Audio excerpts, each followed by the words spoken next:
Hey losers, I'm Sister Mary Helen, and this is like totally recapping the race.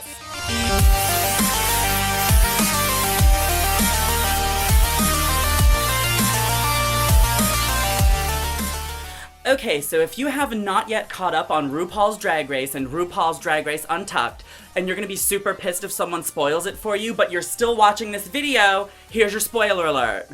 Girl, bye. So we start this episode right after Cynthia Lee Fontaine's dismissal, and all the girls are talking about Derek Barry, because I'm sure Derek Barry was talking about Derek Barry, so now we all talk about Derek Barry. And everybody wants to know, what kind of queen is Derek Barry? We all see Derek Barry as Britney, or as Katy Perry, or some sort of pop princess, but what kind of queen is Derek Barry? Derek Barry ain't no kind of queen. Her motherfucking name, Derek Barry. Derek. So for this week's main challenge, the girls break themselves up into 3 teams and form an 80s style new wave band. So of course all the New York girls bind together because they're friends. You know, that's how we are in New York. We're very friendly people. You know. But they straight up stole Party from those other girls. I fucking love Bob. That whole, well, let's go around and see who wants it more. Bitch, they all want it more. And New York City was like this. We're just gonna take this from you. Okay, bye, girl. That's also how we do in New York. You gotta work quick, bitch. Quick. Chi-Chi DeVayne is struggling at this challenge. She's worried about her neon look because she apparently wore it the week before. They told you to bring a neon look. You knew last week's look wasn't the neon challenge. The fuck you wearing that shit for, bitch? Plan, bitch. Read your contracts. So she disappears for a while into the shade tree, which is my favorite part of this whole show. I want more shade tree and less everybody in a studio 2 months later are talking about their experience. Like, the shade tree is real, it's in the moment, and all that other bullshit is all filmed at one time in one location. You can tell because they never change their fucking clothes. Clocked it. So once the girls have written their songs, they get one-on-one time with Lucien, and that does not sit well with Bob the drag queen, apparently.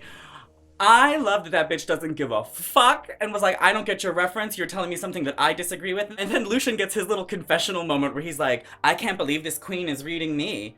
Girl, you can't believe a queen is reading you? She over there like she's unquestionable. Like she's Stephen motherfucking Sondheim up in this bitch. I love that he's their music guy and was giving them like terrible references. It's too theatrical and presentational. Be more like the B-52s. The B-52s, girl. That's your not theatrical reference? The fuck out of here. He tells Bob the drag queen to embody Lorde. Cause she's an 80s pop diva. Get the fuck out of here with that.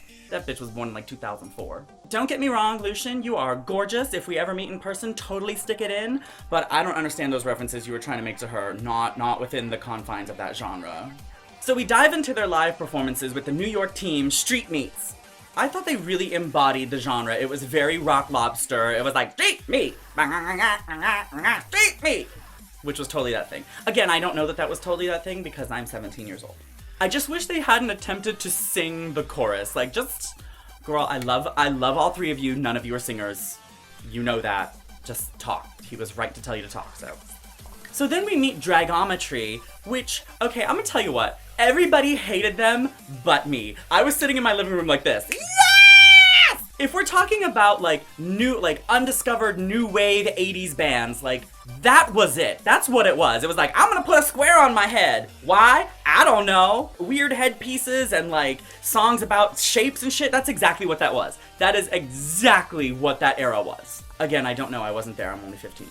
Okay, and then we meet Le Chicken Wing, who were absolutely the real deal. I super want to continue to hate Robbie Turner, but he kind of won me over on that performance. Like, you know, last week he was talking about, I'm an actress. You can tell that motherfucker played Hedwig at some point because he had that ugly wig on that he always wears with the curls that kind of looks like Hedwig, but not really. The moment that he took the bottle of water and like spit it all over the audience, I was like, that's punk rock. That is punk rock down. I don't want to like Robbie Turner because she's still a full of herself cunt that's not that good. But I kind of liked her in that performance. Good on you, bitch. And he won. Robbie Turner won that challenge. Absolutely deservedly so. Nobody else so embodied that movement in that genre like he did. Normally people talk about how the most deserving person won the prize. I think the most needing person won the prize because you know that bitch needed some new wigs. They're all danced and thirsty. Danced and thirsty. She's gonna get her some new hats, girl, work. So now the top and bottom runway looks. Bob the drag queen comes out with this just blop on his head and I'm not sure if he was trying to be Lee Bowery or Carrie Kerning. I've never known this bitch to hold back, but she needed more blop. Don't we all need a little more blop? You know what I'm saying, bitch? Michelle wants to come for Thorgy and talk about, oh, the outfit was a little plain, but it was too much, and I don't understand all this shit that was going on. And then you have motherfucking Acid Betty looking like one of the Zoras from Legend of Zelda. I was gonna offer her 300 rupees for a pair of flippers, you know what I'm saying? And don't get me wrong, but Acid Betty was fucking gorgeous. That look was so... You know, I promised myself I was gonna make it through this episode without using the word cunt because I used it like 97 times in last episode. But that look was just cunt. There's no other word for it. Cunt! But really, you're gonna tell Thorgy Thor to calm it down and not say anything to the creature from the Black Lagoon? Girl, get the fuck out of here. I was actually talking about Acid Betty the other day at Lucky Chang's with my good friend Tobel Von Cartier. You might know her as the star of the internet show Come On My House. But we were talking about how Acid Betty's looks aren't so much drag as they are club kids. Like, Acid Betty's the kind of bitch that's gonna throw some glitter on her hump and go dancing. There's no mistaking Acid Betty for a man in a crazy costume. And I know there's all types of drag and all art and it's all beautiful, whatever. But for me, drag is all about the illusion. It's all about, I'm a man, but now I'm producing something feminine. And it doesn't always have to be fishy. It doesn't always have to be comedy. It doesn't have to be the realness. But there has to be some sort of illusion of masculine feminine, and I think we lost that a little bit in this outfit. That outfit was a little too Halloween and not enough gay pride for me. Derek's outfit was predictable. That bitch is done. I'm done. I got nothing else to say. Naysha Lopez looked like a pageant monster. Like if Godzilla decided to be Miss Gay America. I'd be like, and now for your consideration, contestant number 3, Godzilla. That's what Naysha Lopez looked like in that outfit. It was gorgeous, but it was such a polished monster. Don't be stealing none of my ideas. Any of you motherfuckers show up at any of these pageants dressed up like Godzilla, I'm gonna fuck you up. Copyright 2016, Sister Mary Helen, verbal signature. So of course everybody reads Chi-Chi for her drag on a dime. And I have to agree, she looked great in it, but girl, you can't. And I wanted to be really mad about Michelle Visage telling her, oh, it's not about the money, it's not about the money. When bitch, it's absolutely about the money. Now, you're not gonna tell me that the girls that get on this show are the absolute best drag queens that auditioned. They're the girls that had the best fucking looks to turn, and we all know that. And it all comes down to the money and the look that was turned. But when you watch Untucked, there's sort of a deleted scene where Michelle elaborates, saying that, you know, there's all sorts of shit in that workroom that she can use. There's all of these girls at her disposal. Just ask your sister for some help and she'll help you. And so there's a lot of truth to that, and I think that's why we can't let Chi-Chi DeVayne get off with that, like, leotard boot hat combo. There is a lot to work with on that fabric wall in that workroom, you know. There really is kind of no excuse for a leotard on RuPaul's Drag Race. There's no excuse for a leotard in drag anywhere. I don't care who you are. Stop wearing leotards. Leotards are over. Put on a dress. Get you a bedazzler. Something. I don't want to sound like Jasmine Masters. Hold on, let me turn my phone on so it can ring in the middle of this video. But one of the things that Jasmine said in her video reading Drag Race was absolutely true. Stop wearing leotards like they're costumes! Unless you dance at the American Ballet Theater, then prance, bitch, prance. As they were giving their critiques, I found myself thinking, is Naysha Lopez edgy enough to continue in this race? They don't want pageant girls. As much as they say, oh, well, we love everything about drag and this and that, we want all things represented, they really don't want pageant girls. That was evident when Kennedy Davenport didn't make top 3. She came out in that rainbow dress looking like a goddess.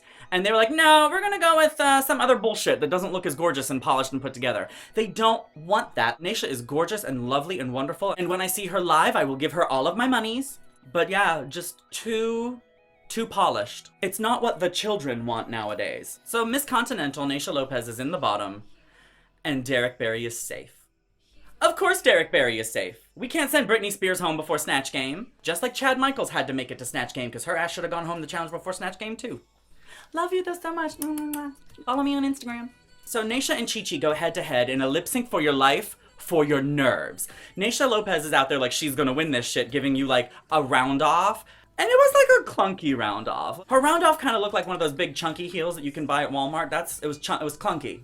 Chi-Chi DeVayne saw that shit and was like, oh really, girl? And was like giving you round off back handspring, split, jump split, death drop. My good friend Josh commented on something I said on the internet and was like, you know, if you're gonna start tumbling during a lip sync for your life, you better make sure that the other girl isn't a better tumbler. Unfortunately, Naysha did not check with Chi-Chi as to whether or not she could tumble. And I have a new rule. I think this should be instated. It should be in the contract. It should be something they have to sign. If your wig comes off during a lip sync for your life, you're done. That's it. That should be the rule. Your wig's off, you're out. Stop the music! Her wig came off. Sashay away. get you some weave bond. It costs you 50 fucking cents at like Sally's or like any sort of wig store or like black beauty supply store.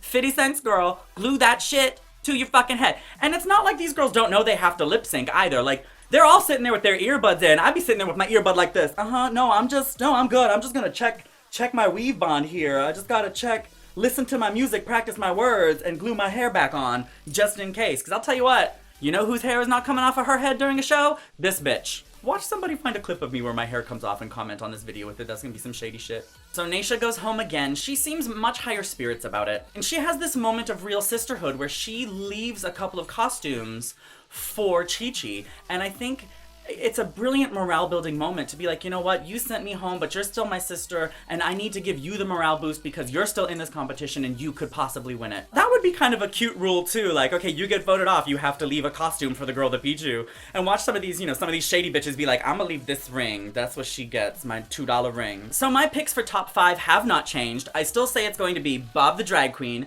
Thorgy Thor, Kim Chi, Naomi Smalls, and motherfucking Chi-Chi DeVayne. I don't care how cheap her costumes are. That's a good bitch. You watch some turn it out. Thank you guys so much for watching the show. My name is Sister Mary Helen. I am New York City's Southern Guamanian Hungarian figure skating vocal diva, giving you everything from church to church's chicken. If you like the show, subscribe to my YouTube channel. If you just like me, you can follow me on Facebook, on Instagram, on Twitter. They're gonna find some new shit. I'll join that too because I'm a 12-year-old. So once again, my name is Sister Mary Helen, and this has been Recapping the Race.